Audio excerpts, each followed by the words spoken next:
संत रामदास स्वामींची उत्तम लक्षण ही कविता अभ्यासणार आहोत। कवी परिचय पाहूयात।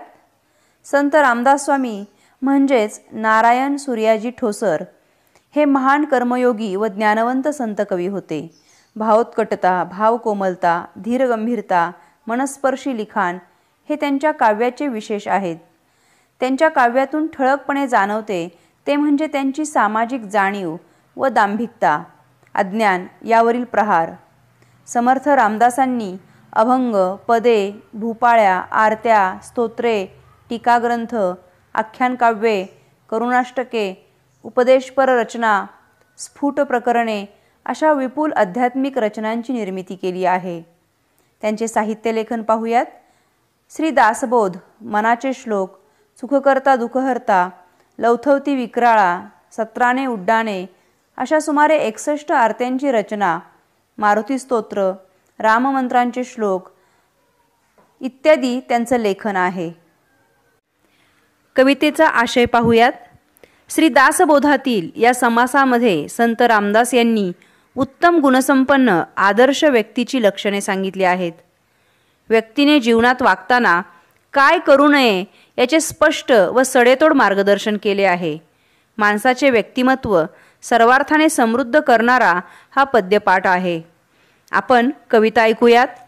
श्रोती व्हावे सावधान, आता सांगतो उत्तम गुण, जेणे करिता बाणे खून सर्वज्ञपणाची, वाट पुसल्याविन जाऊ नये, फळ ओळखल्याविन खाऊ नये, पडिली वस्तू घेऊ नये एकाएकी, जनी आर्जव तोडू नये, पापद्रव्य जोडू नये, पुण्यमार्ग सोडू नये कदाकाळी, तोंडाळासी भांडू नये, वाचाळासी तंडू नये, संत संग खंडू नये अंतर्यामी, आळसे सुख मानू नये, चहाडी मनास आणू नये, शोधल्याविन करू नये कार्य काही, सभेमध्ये लाजू नये, बाष्कळपणे बोलू नये, पैज होड घालू नये काही केल्या, कोणाचा उपकार घेऊ नये, घेतला तरी राखू नये, परपीडा करू नये विश्वासघात, व्यापकपण सांडू नये, पराधीन होऊ नये, आपले ओझे घालू नये कोणी एकासी, सत्यमार्ग सोडू नये, असत्य पंथे जाऊ नये, कदा अभिमान घेऊ नये असत्याचा, अपकीर्ती ते सांडावी, सत्कीर्ती वाढवावी, विवेके दृढ धरावी वाट सत्याची। कवितेच्या 2-2 ओळींचा आपण अर्थ पाहूयात। श्रोती म्हणजे ऐकणाऱ्यांनो, जे कोणी ऐकत आहे त्या सर्वांना कवीने श्रोते असं म्हटलेलं आहे। सावधान म्हणजे सजग व्हा, सावध व्हा। उत्तम गुण म्हणजे चांगली लक्षणे। इथे श्रोत्यांना कवी उत्तम गुण सांगणार आहे, त्यासाठी सावध व्हायला सांगतोय। बाणे म्हणजे अंगीकारणे, सर्वज्ञपणाची म्हणजे सगळं काही जाणणाऱ्याची, सर्वज्ञ म्हणजे सर्व काही जाणणारा। कवी म्हणतायत उत्तम पुरुषाची म्हणजेच आदर्श जी व्यक्ती आहे तिची मी तुम्हाला आता लक्षणं सांगणार आहे। संत रामदास स्वामी श्रोत्यांना म्हणतात, श्रोते हो, तुम्हाला मी आता उत्तम गुणवान व्यक्तींची लक्षणं सांगतोय, ती तुम्ही सावधपणे ऐका। ही लक्षणे ऐकून तुम्ही सर्व गोष्टी जाणण्याची खूण अंगी बाणवायची आहे। तुम्हीही असाच आदर्श व्यक्ती, उत्तम लक्षणे असणारा व्यक्ती व्हायचा आहे। त्याच्यामुळे ही सर्व लक्षणे ऐकून घ्यायची आहेत। वाट पुसल्याविन जाऊ नये, फळ ओळखल्याविन खाऊ नये, पडिली वस्तू घेऊ नये एकाएकी। वाट म्हणजे रस्ता, पुसल्याविन म्हणजे विचारल्याशिवाय, ओळखल्याविन म्हणजे ओळखल्याशिवाय, एकाएकी म्हणजे एकदम। याचा अर्थ पाहूयात। पूर्ण माहिती घेतल्याशिवाय, पूर्ण चौकशी केल्याशिवाय कुठल्याही रस्त्याने जाऊ नये। वाटेमधील अडथळे जाणून घ्यायचे, काय अडचणी आहेत ह्या माहिती करून घ्यायच्या आणि त्यानंतरच प्रवास करायचा। एखादं फळ खाण्यापूर्वी त्या फळाचे गुणधर्म जाणून घ्यायचे आणि ते जाणून घेतल्यानंतरच ते खायचं आहे। रस्त्यात पडलेली वस्तू पटकन अचानक आपली नसताना उचलून घ्यायची नाही। जनी आर्जव तोडू नये, पापद्रव्य जोडू नये, पुण्यमार्ग सोडू नये। जनी म्हणजे लोक हो, लोकांसाठी जनी हा शब्द आलेला आहे। आर्जव विनंती. तोडू नये म्हणजे नाकारू नये, अव्हेरू नये. पापद्रव्य म्हणजे वाईट मार्गाने मिळवलेला पैसा. जोडू नये म्हणजे साठवू नये. पुण्यमार्ग म्हणजे चांगला रस्ता, सद्वर्तन. कदाकाळी म्हणजे कोणत्याही वेळी. जर कोणी आपल्याकडे काही विनंती केली, काही मागणं मागितलं, तर ते कधीही अमान्य करू नये. पाप, कपट या मार्गाने संपत्ती मिळवू नये. अशा संपत्तीचा साठाही करू नये. कपट करून पैसा मिळवू नये. पुण्याचा मार्ग म्हणजे सद्वर्तन हे कधीही सोडू नये, असं इथे कवी म्हणतात. तोंडाळासी भांडो नये, वाचाळासी तंडो नये. संत संग खंडू नये, अंतर्यामी. तोंडाळ म्हणजे भांडणारा, भांडकुदळ व्यक्ती. वाचाळ म्हणजे व्यर्थ बडबडणारा. संत संग म्हणजे संतांचा सहवास. खंडू नये म्हणजे तोडू नये. अंतर्यामी म्हणजे मनातून, हृदयातून. आपण या ओळींचा अर्थ पाहूयात. जी व्यक्ती तोंडाळ आहे, सतत भांडत असते, अशा व्यक्तीशी भांडणात आपला वेळ घालवू नये, कारण त्या भांडणाला कधीही शेवट नसतो. जसं भांडकुदळ व्यक्तीच्या नादी लागू नये, तसंच वाचाळ माणसाच्या म्हणजे व्यर्थ बडबड करणाऱ्या माणसाशी सुद्धा तंटा करत बसू नये. सज्जनांची संगत, संतांची मैत्री ही कधीही सोडू नये. या सहवासामध्ये आपण घडत असतो, आपला फक्त फायदाच असतो. म्हणून ही मनापासून मैत्री करा आणि हे मनामध्ये जपा. आळसे सुख मानू नये, चहाडी मनास आणू नये. शोधल्याविन करू नये, कार्य काही. आळसे सुख मानू नये. आळसामध्ये कधीच आनंद मानू नका. काम न करता आळस करून काही मिळत असेल तर ते कधीही घेऊ नका. यात सुख कधीही नसते. चहाडी. चहाडी म्हणजे कुणाची तरी चुगली करायची, कुणाबद्दल तरी वाईट, एकाचं वाईट दुसऱ्याला सांगायचं, अशी चहाडीसुद्धा करू नका. शोधल्याविन करू नये, कार्य काही. कुणाबद्दल उखाळ्या पाकाळ्या करून चहाडी करत बसायची नाही आणि दुसऱ्याबद्दल खोटे नाटे बोलणेही मनात आणायचं नाही. संपूर्ण शोध घेतल्याशिवाय कधीही कोणतं काम करायचं नाही, हे इथे कवीने सांगितलेले आहे. आणि त्याचबरोबर कुठलंही काम अर्धवट सोडायचं नाही, असं कवी म्हणतात. पुढे जाऊयात. सभेमध्ये लाजो नये, बाष्कळपणे बोलू नये. पैज होड घालू नये, काही केल्या. बाष्कळपणे म्हणजे ज्ञान नसताना. सभेमध्ये, समूहाच्या बैठकीमध्ये बसल्यानंतर अजिबात बोलायला लाजू नये. आपल्याजवळ जे ज्ञान आहे ते सर्वांसमोर मांडावं. पण ज्ञान नसताना, एखाद्या विषयाची माहिती नसताना बालिशपणे काहीही बोलू नये. पैज होड घालू नये, काही केल्या. पैज म्हणजे शर्यत, होड म्हणजे स्पर्धा. कधीही कुणाशी पैज लावू नये, होड लावू नये, कुणाशीही स्पर्धाही करू नये, असंही कवी इथे पुढे म्हणत आहेत. कोणाचा उपकार घेऊ नये, घेतला तरी राखो नये. परपीडा करू नये, विश्वासघात. राखो नये, ठेवू नये. परपीडा म्हणजे दुसऱ्याचं दुःख. विश्वासघात म्हणजे बेईमानी. कवी म्हणतायत, कधीच कुणाचा उपकार घेऊ नका. ती वेळ अजिबात तुमच्यावर येऊ देऊ नका. पण काही कारणाने जर कोणाचा उपकार घ्यावा लागला तर त्यांची लगेच परतफेड करावी. उपकारातून लवकर उतराई व्हावं. दुसऱ्यांना कधीही दुःख देऊ नये, त्यांना व्यथित करू नये.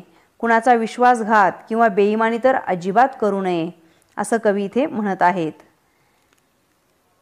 व्यापकपण सांडू नये, पराधीन होऊ नये. आपले ओझे घालू नये, कोणी एकासी. व्यापकपण म्हणजे मनाचा मोठेपणा, उदारपणा. पराधीन म्हणजे दुसऱ्याच्या अधीन होणं, पूर्णपणे दुसऱ्यावर अवलंबून असणं. ओझे म्हणजे भार. कोणी एकासी म्हणजे कोणावरही. कवी काय म्हणतायत पहा.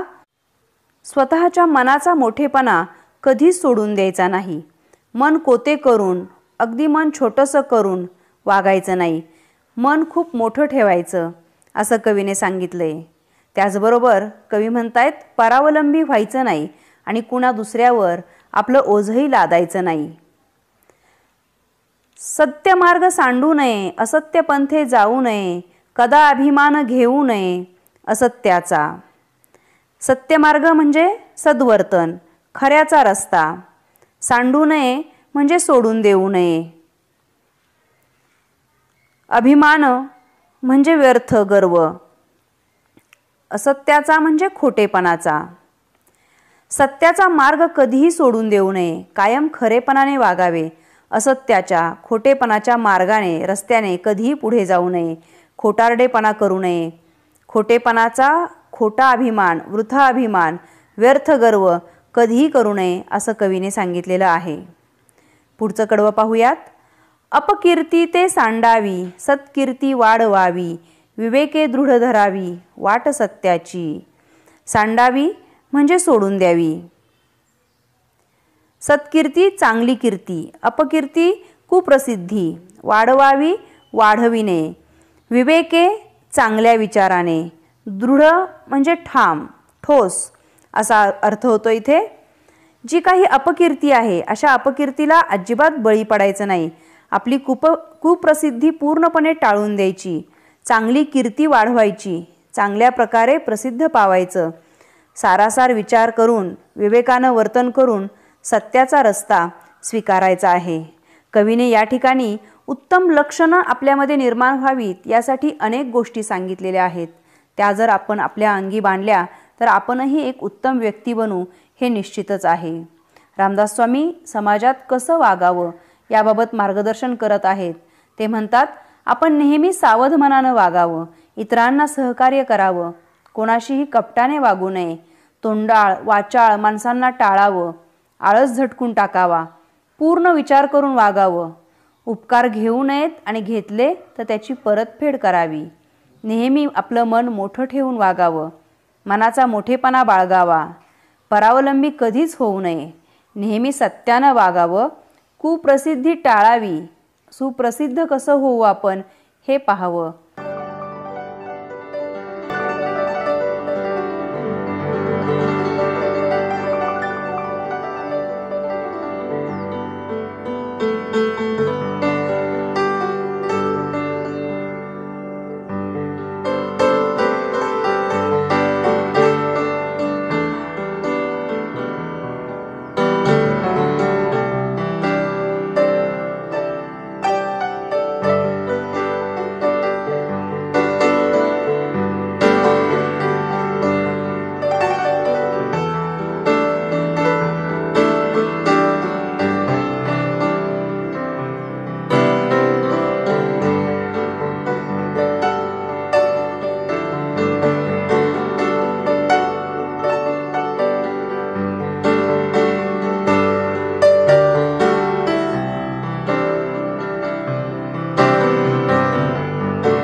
विभाग 2 पद्य या विभागातील आ प्रश्नामधील एक आकडा खालील मुद्द्यांच्या आधारे कोणत्याही एका कवितेसंबंधी खालील कृती सोडवा।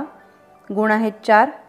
यासाठी कृती असतील: 1. प्रस्तुत कवितेचे कवी कवयित्री 1 गुण, प्रस्तुत कवितेचा विषय 1 गुण, प्रस्तुत कवितेतील शब्दांचे अर्थ लिहा 2 गुण, कवितेतील कोणतेही 2 शब्द देणे व दोन्ही सोडवणे आवश्यक असेल प्रत्येकी 1 गुण, प्रस्तुत कवितेतून मिळणारा संदेश लिहा 2 गुण, प्रस्तुत कवितेची भाषिक वैशिष्ट्ये लिहा 2 गुण, कवितेतून व्यक्त होणारा विचार लिहा 2 गुण, कवितेतील दिलेल्या ओळींचा सरळ अर्थ लिहा 2 गुण, प्रस्तुत कविता तुम्हाला आवडण्याचे वा न आवडण्याचे कारण लिहा 2 गुण।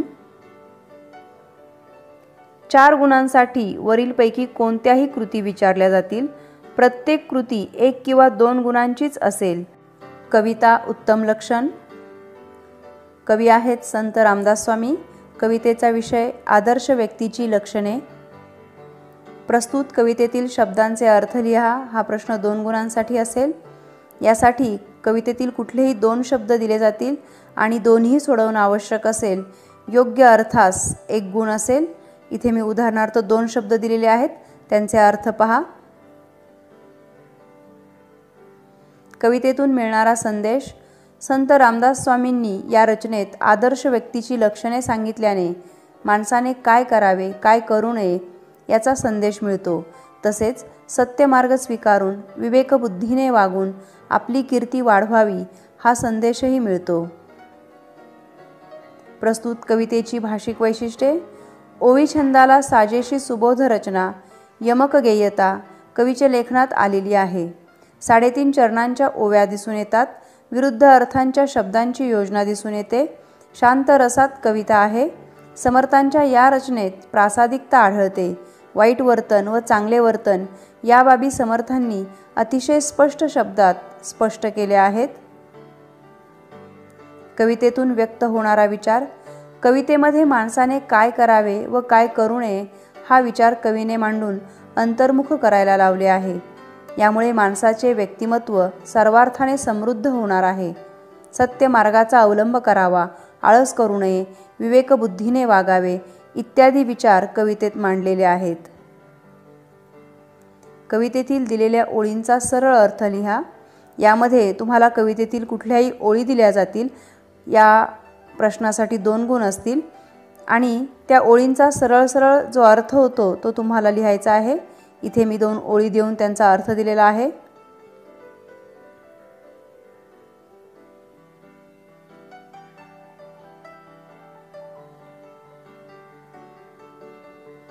कविता आवडण्याची कारणे. आदर्श व्यक्ती कशी असावी, दैनंदिन जीवनात कसे वागावे याबाबत सोप्या शब्दात मार्गदर्शन कवितेत कवीने केल्याने मला ही कविता खूप आवडली. कविता अभ्यासानंतर आपण आदर्श निर्माण करू शकतो हा विश्वास निर्माण झाला आहे.